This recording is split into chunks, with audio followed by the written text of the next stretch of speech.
Meantime, there's this. Another Fox News alert. In just a few hours, the House will start voting on a bill to repeal the health care overhaul law, President Obama's signature legislative accomplishment. Just this morning, the Treasury Secretary, Tim Geithner, weighed in with a dire warning on this vote, predicting that repealing this law will be bad for business, bad for the economy, and will endanger our fragile economic recovery. Republican Congressman Paul of Texas joins me live on that. Congressman, thank you so much for being back on the program. So it's not, the first time we've heard from administration officials saying repeal is a bad idea, but Tim Geithner basically saying our economic recovery depends on leaving this law in place. And your response is what?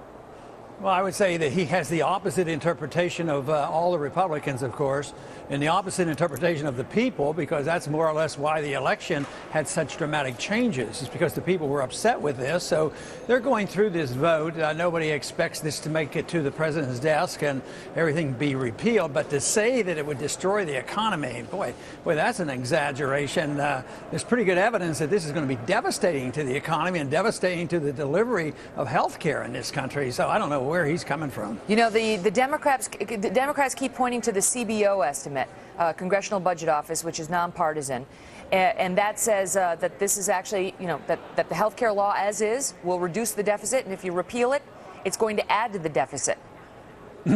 Yeah, but they count taxes differently than I do. If they raise a lot of taxes, then they think that helps. But I wouldn't put any money on those estimates. I mean, you've seen that on prescription drug programs and Medicare and Medicaid. They've always been off by hundreds of %. So their projections and congressional projections on how much this is going to cost and save. The idea that everybody's going to get free health care, basically, and nobody's going to be turned down, and we're going to lower the deficit. I don't think anybody really believes that. Now you've had some top Democrats come out today and say, look, it's kind of the opposite message of the one that we were hearing while they were debating this health care bill. You had Republicans at that time coming out and saying, focus on jobs, not on health care. And now, listen to the message that Democrats are offering today. Take a listen. Congress should be addressing jobs. This election was about jobs. It was about creating jobs, turning the economy around, getting people back to work, not satisfying a vanity. And that latter Congresswoman, Debbie Wasserman Schultz of Florida, saying, you guys have your eye on the wrong thing. You should be focused on the economy, not health care. Well, I don't know how you can separate the two when you look at what part of the GDP that medical care involves. So it is true, jobs are very, very important, but medical care is related. But I would say if you're looking to jobs, you want to know why there are recessions. If you want to know why there are recessions, you have to know why there are bubbles. If you want to know why there's bubbles, you have to look at monetary policy. So that's what you have to look at if you care about jobs. This idea that you can create bubbles, the Federal Reserve creates the bubbles, and then there's a collapse, and then there's a recession and loss of jobs, and say, oh, it's because we're going to do this medical program and it's not even been imposed yet, and then decide how many jobs it's going to cause or not. I think that's just political distraction is what you're listening to. Meantime, you've got the White House press secretary, Robert Gibbs, coming out and saying this is not a serious effort by you to repeal this health care law, and basically, brushing it off like there those Republicans go again. What are your thoughts on that?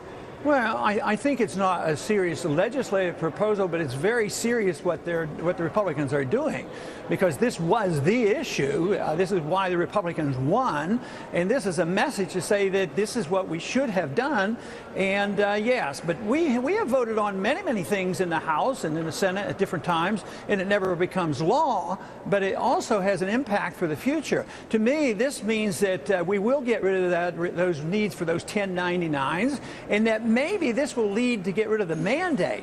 As bad as all these government programs are, I always look for this option for the American citizen to opt out. If we are going to be coerced, let's hope we just keep up a little hope for the people who would like to take care of themselves. So I would say this is a big step in the direction of saying that we may still get a chance to opt out of this program and assume responsibility for ourselves, and a lot of Americans would like that. What do you make of the fact that Harry Reid now over in the Senate, if you pass this in the House, Harry Reid in the Senate is saying he's not even going to let it come to a vote on the floor of the Senate. He doesn't think that the votes are there to repeal it, but he doesn't want to find out. Yeah, I would say that he's chicken. he might not, you know, if he's going to lose the vote, you know, and make his point, you'd think he'd want to do it. But he's a little bit nervous, I think, because if they bring it up and it would happen to pass, then it would be laid on the president's desk, and he wouldn't like that. But if he wanted to really embarrass the Republicans, he'd bring it up and, you know, beat it down by a large majority. But he's not doing that. He's going to just say, well, the votes aren't there. I'm not going to bring it up at all. Yeah, he's content to let it languish. Congressman Ron Paul, always a pleasure. Thank you, sir. Thank you. All the best.